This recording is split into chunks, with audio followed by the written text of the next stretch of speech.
everyone. Welcome back to Lit Vibes Only, where we lit the shit out of books we love and hate. Happily. My name is Amanda. And I'm Kelsey. And we are so glad that you have tuned in to join us for another episode. But before we get to that, Kelsey, tell the folks where they can find us on socials. We are all over the place with socials. You can find us on YouTube, TikTok, Instagram. So on Instagram, which is the trickiest one for me, you can find us at Lit Vibes Only _podcast. And TikTok and YouTube, you can find us at Lit Vibes Only Podcast. So leave us messages, DM us. We are new. We don't get that many messages. So fill them up, please. Thank you. We will read all of them, we promise. All two of them. Yeah, all two of them. One is a bot and one is a real person. Next thing we want to tell you about is that we are, as you know, a very brand new baby podcast. And the one thing that podcasts desperately need are reviews in order to be seen on the platforms where you listen to your podcast. So we welcome you to write a review, a good one, please. Pretty please. Of our podcast. And we are offering stickers, and we will be sending those to the first 50 positive reviews on wherever you listen to your podcast. So basically what you're going to need to do is write that review, send us a screenshot of your review. You can email, you can send it on Instagram, TikTok.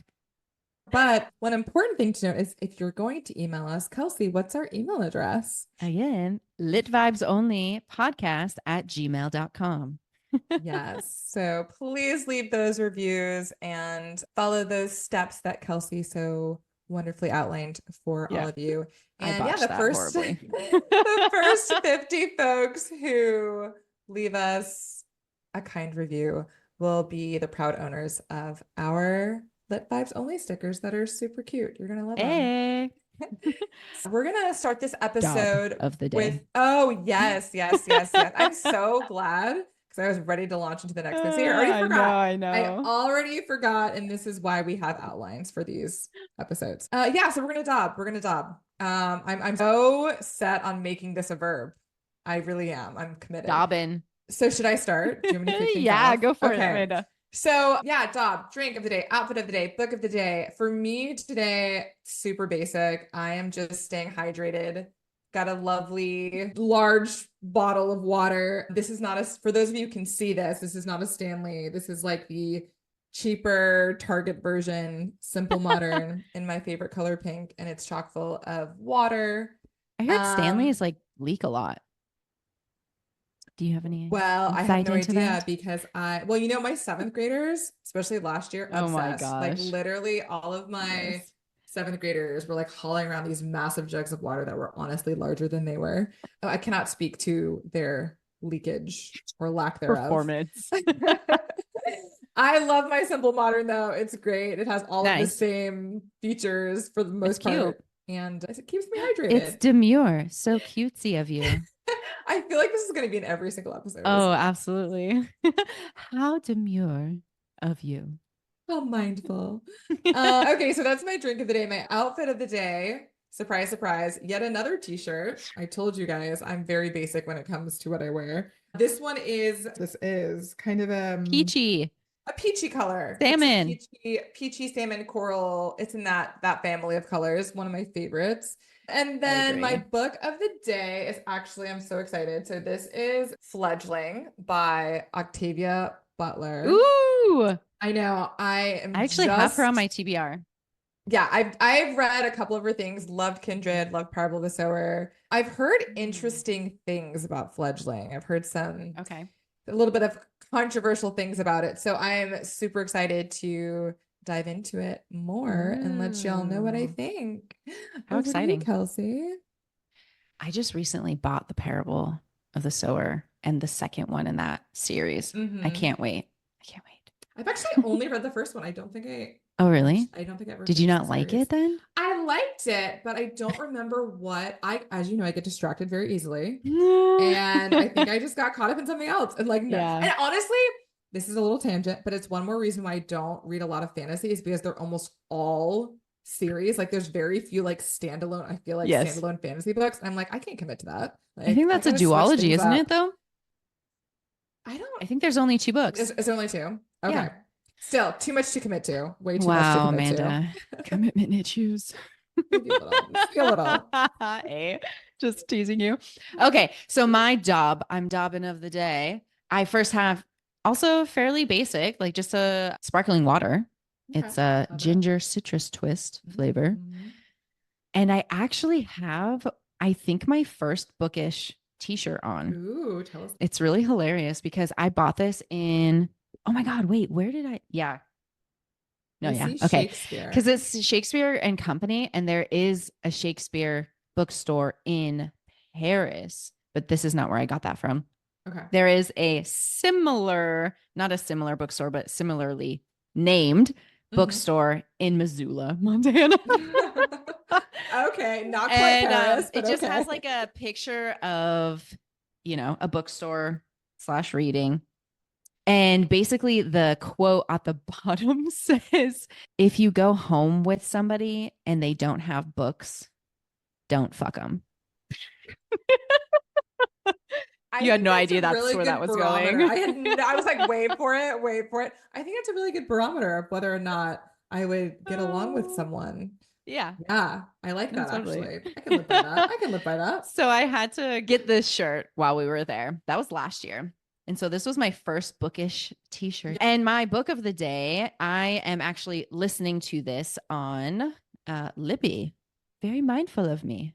It's The Atlas Paradox, and it is the second book in this series. Which series? It's called The Atlas 6. Okay. And I just recently finished that and had to move on to the next one. The Atlas 6 doesn't have much of a plot. It dives really hard into the characters, and it's quite interesting. I think you might like that because it's like intellectual and it keeps you guessing about the characters. Okay. Okay. That's compelling. Yeah. A bit. So that's my job of the day. All right. We are all dobbed up. So let me We are explain so to you. dorky. But And I'm okay proud with of it. it. I have I'm okay no with it. shame. I honestly, that's the nice thing about getting older is that you just stop caring what people think. Like I know I'm a dork right? and I know I'm not cool and I am okay with that. 100%. I'm embracing that. Yeah, so this is going to be our very first Lit Rex episode. Right. So our literature recommendations episode. Lit Rex. Lit Rex. And honestly, the point of these episodes is to celebrate authors, diverse authors.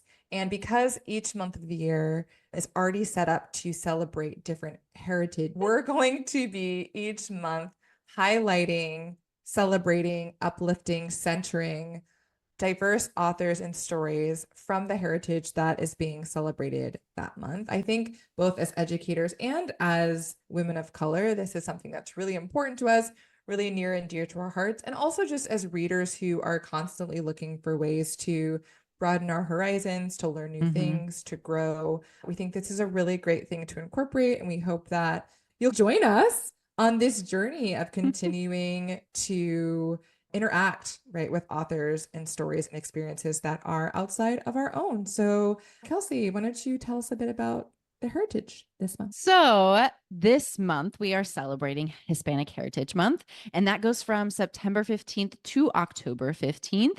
And we are just here to, like Amanda said, highlight, uplift authors of this heritage and the stories that they've created that we either love or want to love.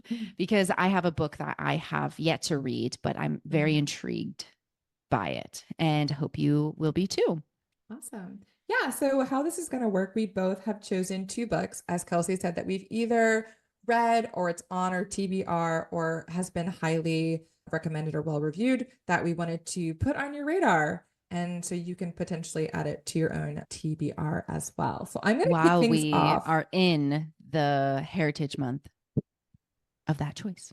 Yes, exactly. So we're going to be highlighting and celebrating Hispanic authors this month. We also wanted to take a moment before we dove in. We understand that there are a lot of different terms that are used to talk about folks who are Hispanic or from Spanish speaking countries and backgrounds.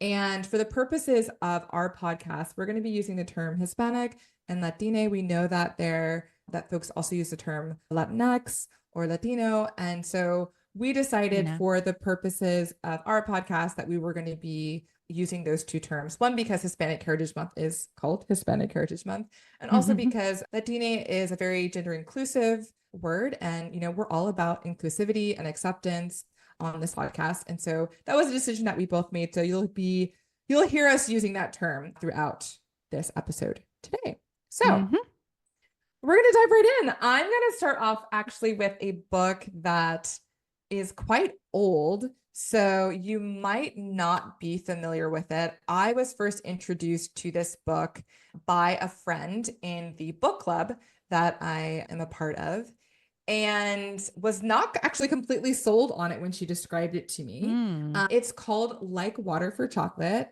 by Laura Esquivel. And she is a Mexican novelist. She's a screenwriter. She's also, surprisingly, also a politician, or was a politician. Interesting. I was very surprised to learn that about her when I was doing a bit of research for this episode. And she actually didn't start off writing novels. She actually got her start writing for children's TV programs in Mexico. And then from there kind of got into screenwriting. And it was when she started screenwriting that she realized she wanted to write a book. And that's where Like Water for Chocolate came from. I believe in total, she has written 9 books. It was a bit tricky to figure out because obviously she's writing her books in Mexico in Spanish, and then they've been translated and published here in the United States. So I think it's roughly 9 books that she's written.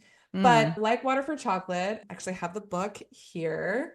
I think this particular version of the book was put out in 1995, although it was published originally in English in the United States in 1992. So it's an old book. Okay. Yeah. So it's an old book. So it was originally published in Mexico in 1989. So it's old, right? Wow. The year I was born. Yeah, I was born in 88. So it's definitely an older book.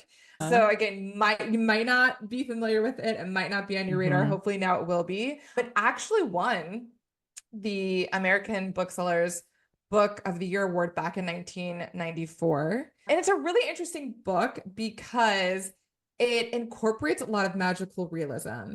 And you already know me, I don't read a lot of books that are fantastical in nature, which again is kind of interesting because I do like things like fairy tales. As soon as my friend told me that this book incorporated magical realism, I was like, I don't know if I'm gonna like That's this. why you weren't sold. That was honestly the main reason why I wasn't sold. But it's also because the style of the book, the way that it's set up, it's very strange in terms of its structure. So I'm actually going to read a quote from the San Francisco Chronicle from their review of this book, because I think it will kind of summarize kind of the mashup that this book sort of feels like. So the San Francisco Chronicle basically stated that this book is a tall tale, fairy tale, soap opera romance, Mexican cookbook, and home remedy handbook all rolled into one.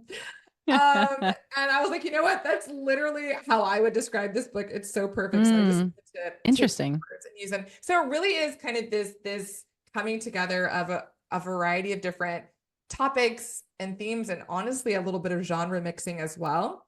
And essentially, it tells the story of Tita, who is the youngest of 3 daughters of the De la Garza family. And in their family, per their family tradition, the youngest daughter doesn't get to like go off and live her life and get married. She basically has to stay at home and take care of the mother until she dies. And so that is Tita's fate. And it does have a little bit of a Cinderella vibe to the story. I think that's where I get the fairy tale aspect. Okay. But the thing with Tita is that, of course, she falls in love with the neighbor, Pedro. And so I'm not gonna spoil it. There's no spoilers in this episode. I'm just gonna kind of set things up for you. But she loves to cook. And the way that the 12 chapters are set up, it's one for each month of the year. Each chapter starts off actually with a Mexican recipe. And it's because Tita's like the place where she kind of feels most connected is the kitchen and cooking. And the elements of magical realism come in the ways that her cooking and her emotions then have an impact on the other characters. So that's all I'll say about that. I think the one reason why I did like this book, one of the other reasons, in addition to it just being well written and so beautiful and gut wrenching and emotional, and the characters just kind of leap off the page, is that it does have this historical fiction element, and that it's set against the backdrop. All right, you lost me.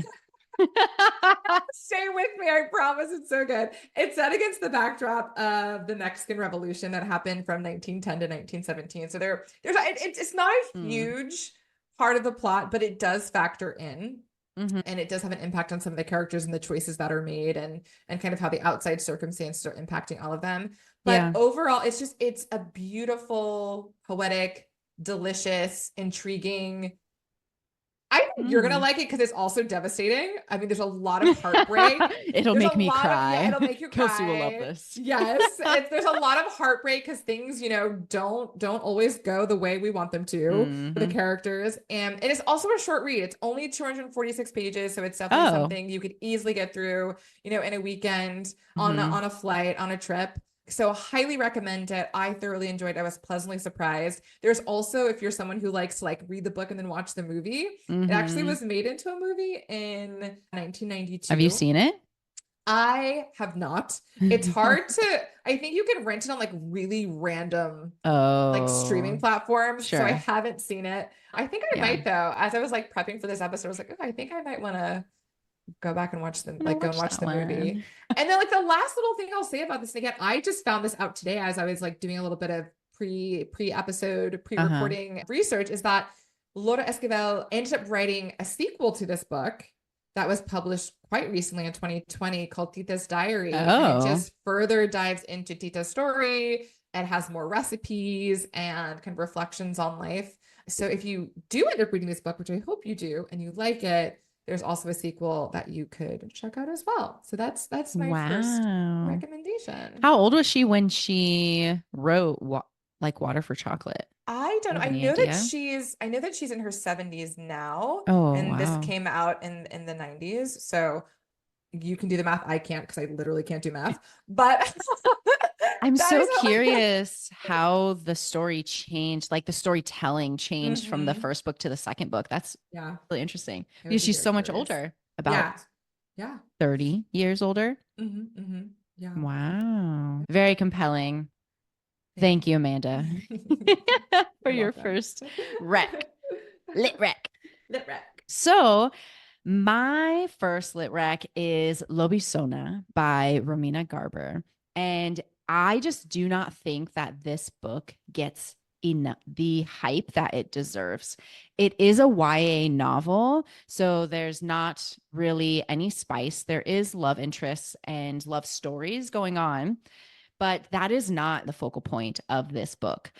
Romina, the author, she really dives into important aspects of our real world that are set in a fantasy world. So the main character, her name is Manuela Azul, but she goes by Manu. And she has these eyes that are amber that have stars for pupils. And so as soon as somebody sees her, they know that she's not a typical human. It's clear that something's different about her just by seeing her eyes. And so the premise of it is that she has grown up, and it's set in Florida. She has grown up not being able to really leave the house, has been homeschooled, lives with her mom, and is kind of really isolated from the rest of society under the pretense of that she is an illegal immigrant. And so she's constantly worried about, ICE coming and taking her away. And that's what her mother tells her is the truth of the situation. But Manu doesn't really know why she has the eyes that she has and has always gotten questions about like what that's about. And she doesn't have any answers growing up. And so, of course, at the beginning of the book, her mom gets deported essentially, or gets taken by ICE. And then that's when things start to unravel, and she uncovers some truths about her history and her mom's past and her own upbringing. And if you like a book that surprises you, this is definitely a book for you. I really loved the storytelling and the plot of, oh, I did not see that coming. And so after that happens with her mom, that's when the kind of like the magical, I don't know if it's called magical realism. I actually don't know what that means, but the fantasy portion of the book comes into play after she starts like figuring things out. And so Lobizona translates as like a she wolf, she werewolf. So if that gives you any idea of like what this book may be about, it is. Absolutely loved this book. What were you going to say? Something? Sorry. No, you were asking what magical realism is, and I was like thinking to myself, I don't know that I've ever like officially like looked up the definition of magical realism, but I think for me, how I would define it and how it showed up in like Water for Chocolate is that you're still in our world. And kind of most of the rules of reality apply, but there are particular moments and instances in which magical or fantastical things happen, unlike in a lot of fantasy books where like it's a completely different world or the rules of that world are very different from ours. And so it's the majority of like Water for Chocolate, you know, it's a story of a normal Mexican family, and then suddenly there's these instances with like this little bit of magic that kind of explodes onto the page. We're like, oh, okay. And there's a little bit of supernatural as well, supernatural happenings, which I think also connects to that idea of magical realism, which honestly, I think maybe that's why after reading like Water for Chocolate, I think I was more okay with magical realism, because it's not, you know, it's not an entirely magical or fantastical world. It's like, this is our world. You don't have to have a map and list of characters and how they're related. It's the worst. It's the worst. Yeah, it's just like these really kind of beautiful, unique, surprising moments where it pops up, which I like. But honestly, after go ahead. I didn't mean to. I would say there are, when she is in the real world, because she's set in Miami and Florida.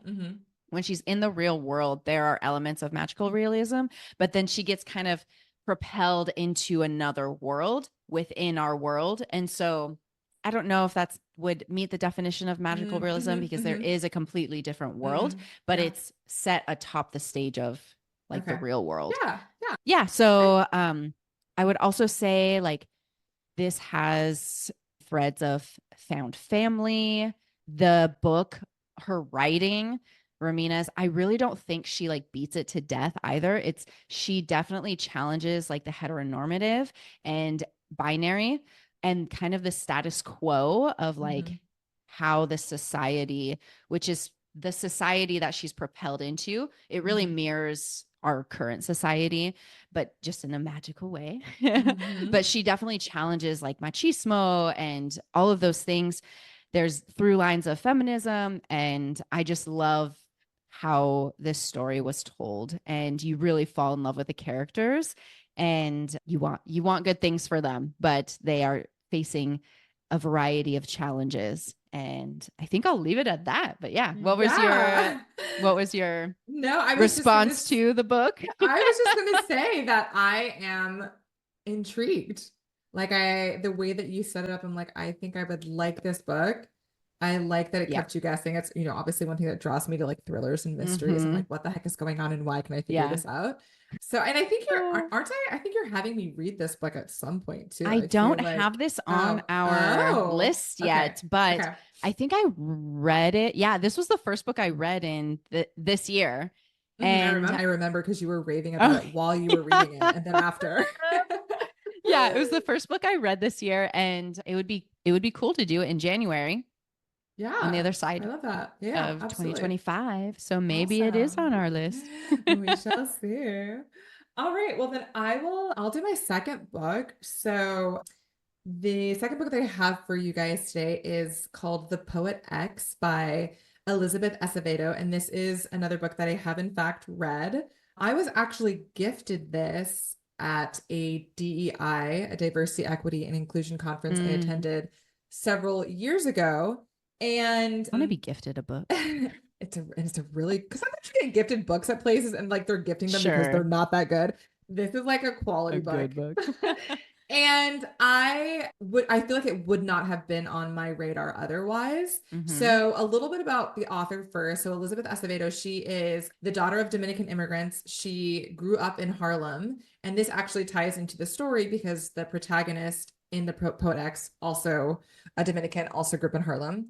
Elizabeth Acevedo is a National Book Award winning author. She won the National Book Award for this book, so you can tell it's going to be good. And she actually got her start in poetry. So she is a slam poet and Okay. she is also a national poetry slam champion. So she is quite good at what she Mm. does. And I watched an interview with her, and she was talking about one of the reasons why she was kind of led to write the Poet X was because as a slam poet, you put your words out there, but they're not often written down and then sent out into the world. And so they're kind of there and gone. And she was like, I want my words to be able to be taken. People can take them with them on the train, put in their Mm. backpacks, you know? And so that was one of the reasons why she decided to write The Poet X, which was her debut novel. At this point, she's written, I believe, 7 books, and her most recent book came out in 2023. It's called Family Lore. This is the only book of hers that I've read, although I have had Clap When You Land, which is another one of her books on my TBR for a while. So hopefully I will get to that soon because I did really enjoy The Poet X.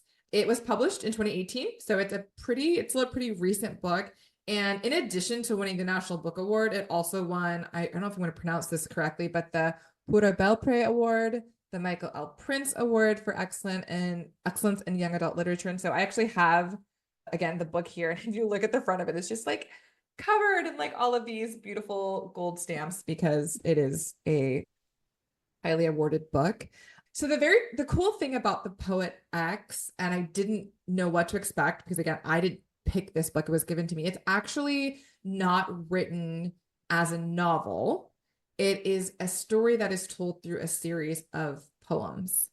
I So, see. so even though it's a longer book, it's 357 pages, it's actually a fairly quick read because each page is, a poem and it actually moves Mm. pretty quickly. And it's written as slam poetry. So it was such a Cool. cool, unique reading experience. Because again, I've been reading for a very long time and I always am excited to encounter a text, encounter a book that does things a little bit differently.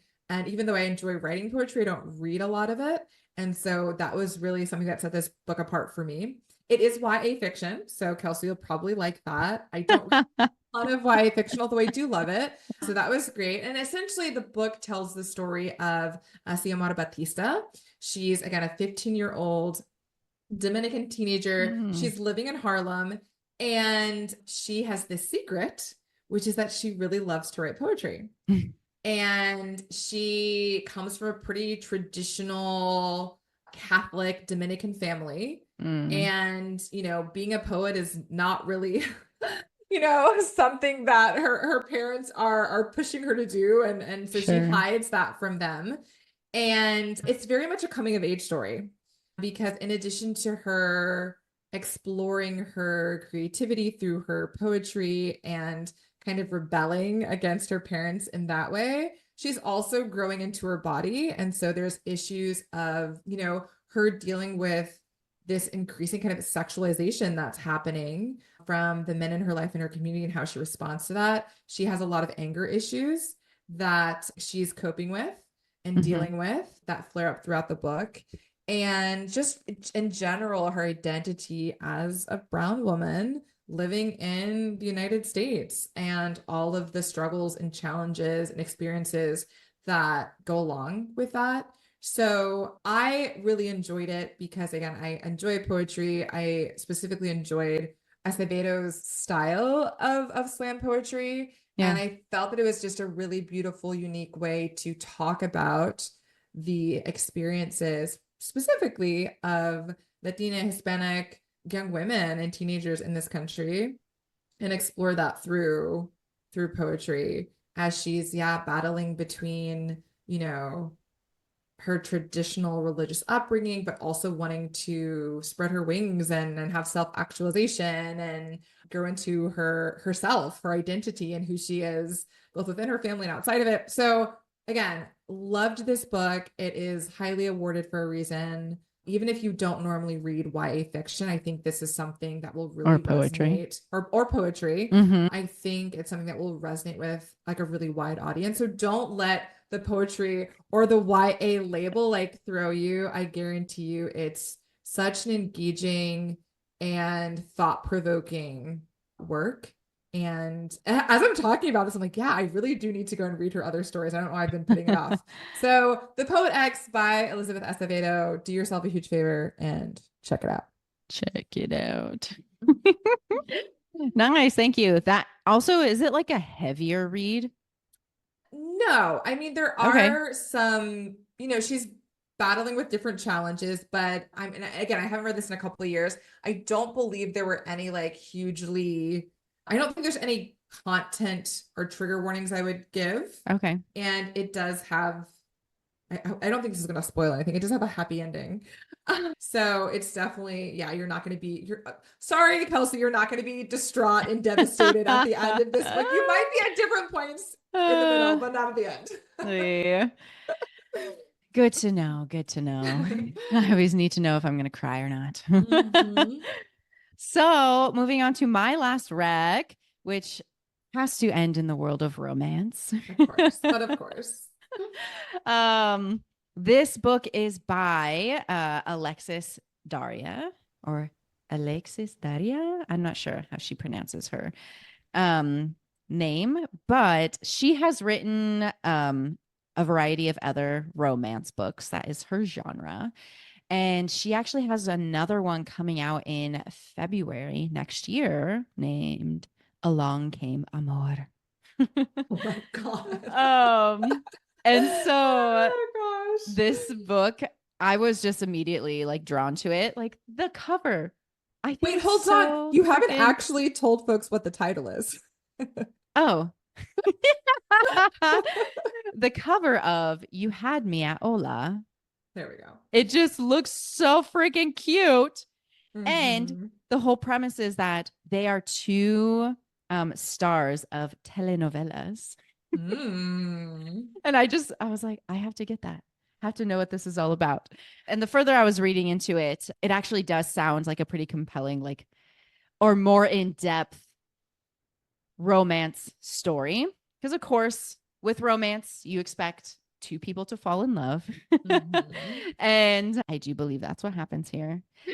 And I think the spice is going to be spicing, but both of the characters have an in-depth backstory, and it's not just like random two people like coming together. So my understanding is that the book Jasmine is the MFC, the MFC? main female character. Oh, I've never heard of And that acronym before. get on board, Amanda. And then okay, go ahead. the male is MMC.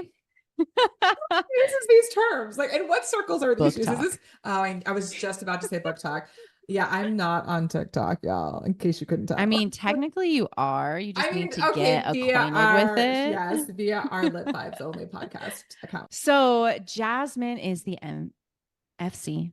I'm like tripping up over my words. Because it's ridiculous. And, one of the things that my understanding is one of the things that she struggles with is she's a telenovela star, but does not speak Spanish fluently. And this is a huge thing in the Latina community where those of us who are descendants of people straight from either Mexico or a different country, a Latina country, oftentimes we don't get the opportunity to learn Spanish because our parents don't teach us, and like what happens when they come over the border, it's not like our parents' fault. It's just that oftentimes we are discriminated against because it's English only in America.